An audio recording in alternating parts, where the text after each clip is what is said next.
Question number 5 लिखा है शुभोज mother's present है, वो शुभो की प्रेजेंट एज की 6 टाइम है।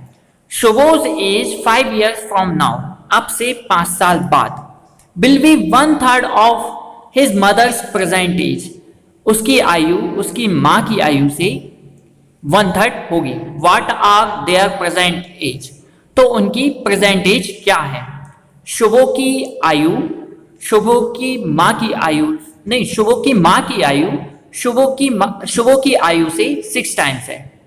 5 साल बाद उसकी आयु उसकी मां की आयु से 1/3 होगी। What are their present age, तो उनकी वर्तमान आयु क्या है। तो मैंने लिखा है लेट शुभोज प्रेजेंट एज कितनी, x years। हमने माना कि शुभो की जो आयु है वो कितनी है, x है। शुभोज मदर्स प्रेजेंट एज, शुभो की मम्मी की आयु मदर्स की आयु 6 टाइम मतलब कि 6 years according to question. According to question में हमने लिखा कि x + 5 मतलब कि अब से 5 साल बाद की आयु शुभो 5 साल बाद क्या होगी, शुभो की आयु जो हो जाएगी मदर की आयु से 1/3 हो जाएगी, 1/3 हो जाएगी। तो x + 5 = में आएगा 1/3 of 6x, 1/3 of 6x, 1/3 of 6x होगी। तो जो 6 कटेगा 3 से वो 2 टाइम कट जाएगा, तो x + 5 कितना आएगा, 2x आएगा। x + 5 कितना आएगा, 2x आएगा। अब 2x = में कितना हो गया, x + 5 हमने ट्रांसफर करा। अब ये जो x प्लस का दिख रहा है इधर आएगा माइनस का, तो 2x में से एक x गया तो कितना बचा, x बचा। x = 5। तो जो शुभो की प्रेजेंट एज आई वो कितनी आई, 5 years आई, और मदर्स एज कितनी होगी, 6 टाइम, तो 6 × में 5 कितनी, 30 होगी। एक बार और देखें हम इस सवाल को। लिखा था कि शुभो की जो आयु है उसकी मां की आयु, शुभो की मां की आयु शुभो की आयु से कितनी है, 6 टाइम है। 5 साल बाद शुभो की आयु उसकी मां की आयु की 1/3 होगी। तो हमने लिखा शुभो की जो आयु है वो है x years, उसकी मदर की आयु है 6 years अकॉर्डिंग टू क्वेश्चन में 5 साल बाद, तो x + 5 और क्या हुआ 1/3 ऑफ 6x, तो कितना हो जाएगा 2। x + 5 = में कितना, 2x।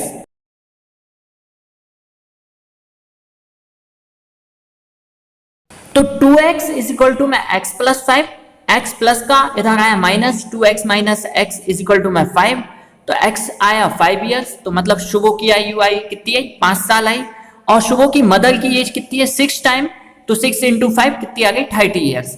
5 मतलब कि जो प्रेजेंट एज हुई। 6th नंबर का क्वेश्चन लिखा है there is a narrow rectangular plot, length and breadth of the plot are in the ratio 11:4। Length और ब्रेथ का जो रेशियो है वो 11:4 है at the rate of 100 rupees per meter, 100 रुपए प्रति मीटर की दर से। It will cost the village panchayat 75,000। यदि जो कॉस्ट है वो 75,000 है फेंस करने का। What are the dimension of plot, तो उस प्लॉट की डायमेंशंस क्या है। एक प्लॉट है जो स्कूल के लिए रिजर्व है माहौली गांव में, उस प्लॉट की जो लेंथ और ब्रेथ है वो है 11:4 at the rate of 100 rupees per meter, 100 रुपए प्रति की दर से, और जो कॉस्ट पूरा है वो है 75,000 फेंस करने का, प्लॉट को फेंस करने का। What are the dimension of the plot, तो उस प्लॉट की डायमेंशंस क्या है। तो इसका सॉल्यूशन है, हमने माना कि लेंथ और ब्रेथ जो है रेक्टेंगल की वो है 11x और 4x, 11:4 तो 11x और 4x मान लिया। पेरीमीटर ऑफ प्लॉट क्या होता है, पेरीमीटर ऑफ प्लॉट होता है पेरीमीटर ऑफ रेक्टेंगल 2 × का ब्रेथ, ये क्या होता है, पेरीमीटर होता है। और जो कॉस्ट दी है वो कॉस्ट है 1 मीटर का, 1 मीटर का कितना है, 1 मीटर मतलब 100 मीटर का कितना है, 750 लगेगा, है ना। हम डिवाइड देंगे तो कितना आ जाएगा, 750 आ जाएगा। 100 से डिवाइड देंगे, कॉस्ट ऑफ 1 मीटर, तो जो 75,000 है उसमें 750 से जो डिवाइड लगेगा तो वो कितना, 100 से जो डिवाइड लगेगा आंसर कितना आएगा, 750 मीटर। और जो रेक्टेंगल का जो पेरीमीटर है वो कितना है, 2 × का लेंथ प्लस का ब्रेथ। आगे देखें, इसके आगे लिखा है अकॉर्डिंग टू क्वेश्चन के अनुसार 2 × का 11x प्लस का 4x, तो 11x और 4x होता है 15x, तो आंसर कितना आया 30x। तो x की वैल्यू कितनी निकलेगी, x की वैल्यू निकलेगी जब 750 में 30 से डिवाइड देंगे तो आंसर कितना 25। हमारा जो प्लॉट की जो लेंथ आएगी वो कितनी 11 इंटू का 25 275 मीटर, इसका मल्टीप्लीकेशन, और ब्रेथ जो आएगी वो कितनी आएगी 4 इंटू का 25 100 मीटर। जो आंसर निकला था हमारा 750 कैसे आया था कि हमारे पास 100 मीटर का जो कॉस्ट पूरा दिया था वो कितना था 75,000, तो उसकी जो पेरीमीटर निकली थी, पेरीमीटर कैसे निकली थी 75,000 में हमने कैसे दे दिया था डिवाइड 100 से दे दिया था, तो उसकी जो पेरीमीटर निकल के आई हमारे सामने कितनी आई 750। तो इस तरह से ये आंसर भी हमारा कैसा हुआ सॉल्व हुआ। क्वेश्चन नंबर 9 है अ grandfather is 10 times older than his granddaughter. एक ग्रैंडफादर जो है अपनी ग्रैंडडॉटर से 10 टाइम्स ज्यादा बड़े हैं। He is also 54 years older than her, और वो 54 साल भी बड़े हैं। फाइंड देयर प्रेजेंट एज, उनकी प्रेजेंट एज पता करना है। तो हमने क्या करा, let the present age of granddaughter be x.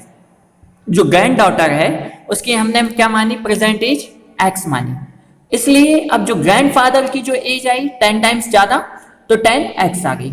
अब जो है वो 54 ईयर्स ज्यादा भी है, तो 54 ईयर्स ज्यादा भी है, तो 54 ईयर्स तो ग्रैंडफादर पहले से ही ज्यादा हो गए। हमने बैलेंसी के लिए जो ग्रैंड डॉटर थी, ग्रैंड डॉटर की एज कितनी थी x थी, तो x में हमने क्या करा 54। मतलब कहने का तात्पर्य ये है कि जो ग्रैंडफादर थे वो अपनी ग्रैंड डॉटर से 10 गुना एज उनकी ज्यादा है, और अपनी ग्रैंड डॉटर से 54 ईयर्स बड़े भी हैं, 54 ईयर्स बड़े हैं, मतलब कि वो बड़े हैं। तो हम बैलेंस के लिए जो 54 जो प्लस होगा वो ग्रैंड डॉटर की एज में प्लस होगा। अब अकॉर्डिंग टू क्वेश्चन तो 10x माइनस का x, ये प्लस का है, इधर आया माइनस का हो गया, कितना बचा हमारे पास 54। 10x माइनस x और कितना आया 54, 54 पहले से दिया, तो 10x में से एक x गए तो कितना बचा 9x। अब जो 9x बराबर कितना हुआ 54, x की वैल्यू कितनी आनी चाहिए 6 आएगी, 9 6 जा कितना होता है 54। ग्रैंडफादर की एज क्या है अपनी ग्रैंड डॉटर की एज से 10 गुना ज्यादा और 54 साल बड़े, तो 54 साल बड़े कौन हुए ग्रैंडफादर हुए। बैलेंसी के लिए जो प्लस होगा 54 कहां होगा ग्रैंड डॉटर की एज में 54 कैसा होगा प्लस होगा। तो 10x इज इक्वल टू मैं x प्लस का 54, 10x में से एक x गया तो कितना बचा 9x, 9x की वैल्यू कितनी आई 54, तो x की वैल्यू हमारे पास कितनी आनी चाहिए 6 आनी चाहिए। x की वैल्यू कितनी 6 आएगी।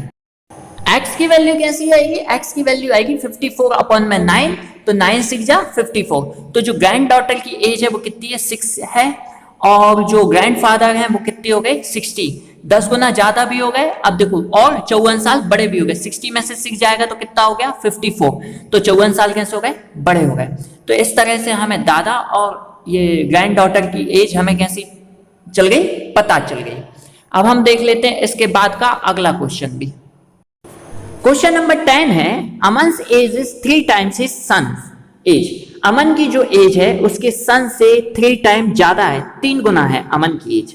10 years ago he was 5 times his son's age. 10 साल पहले उसकी एज जो थी अपने पुत्र की एज की 5 गुना थी।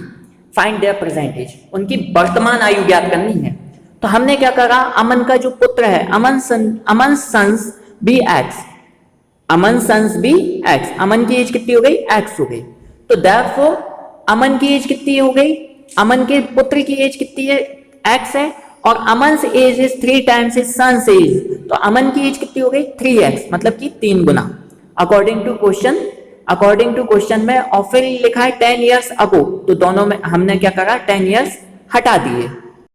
इसमें क्या होगा, इसमें होगा 3x माइनस का 10, मतलब कि अमन की एज में से भी 10 घटे, और यहां से भी कितना होगा x माइनस 10, x माइनस होगा, और फिर लिखा है 5 टाइम्स हिज सन्स एज, तो हमने क्या करा 5 टाइम तो ये अमन की एज हो ही गई, अमन की एज हो ही गई। बैलेंस के लिए 5 का इंटू कहां हुआ, 5 का इंटू हुआ अमन के सन की एज में, तो इसलिए आया 3x माइनस 10 इक्वल में 5x माइनस का 50। 5x माइनस का 50 अंदर इंटू होगा 5 का x में भी और 5 का 10 में भी। तो 5 का इंटू x में हुआ तो 5x, और जब 10 में हुआ तो कितना हो गया 50 हो गया। अभी देखें ये 5x प्लस का है, ट्रांसफर होकर इधर आएगा तो कैसा हो गया minus 3x minus 5x equal में, और इक्वल में कितना है माइनस का 50 और माइनस का 50 है, ये माइनस का 10 है इधर आया। तो ये हो गया प्लस 10। 3x माइनस का 3x plus 10 is equal to में कितना होगा माइनस का 40। Minus 50 plus 10 is equal to में कितना हो जाएगा 40। तो हम इसके आगे और देखते हैं। माइनस का 2x इज इक्वल टू में कितना माइनस 40। अब माइनस 40 में जब माइनस 2 से डिवाइड लगेगा तो कितना आंसर आएगा 20 आएगा। माइनस से माइनस कट हो जाएगा, 2 2 जा 4 और एक जीरो कैसा बचेगा बच जाएगा। तो अमन के सन की एज कितनी आई 20, क्योंकि x की वैल्यू है, और अमन की एज कितनी है 3 टाइम, तो 3 इंटू का 20, तो आंसर कितना आया 60 ईयर्स। तो अमन की एज हुई 20 ईयर्स और अमन के सन की एज हुई कितनी 20 ईयर्स और अमन की एज कितनी हो गई 60 ईयर्स।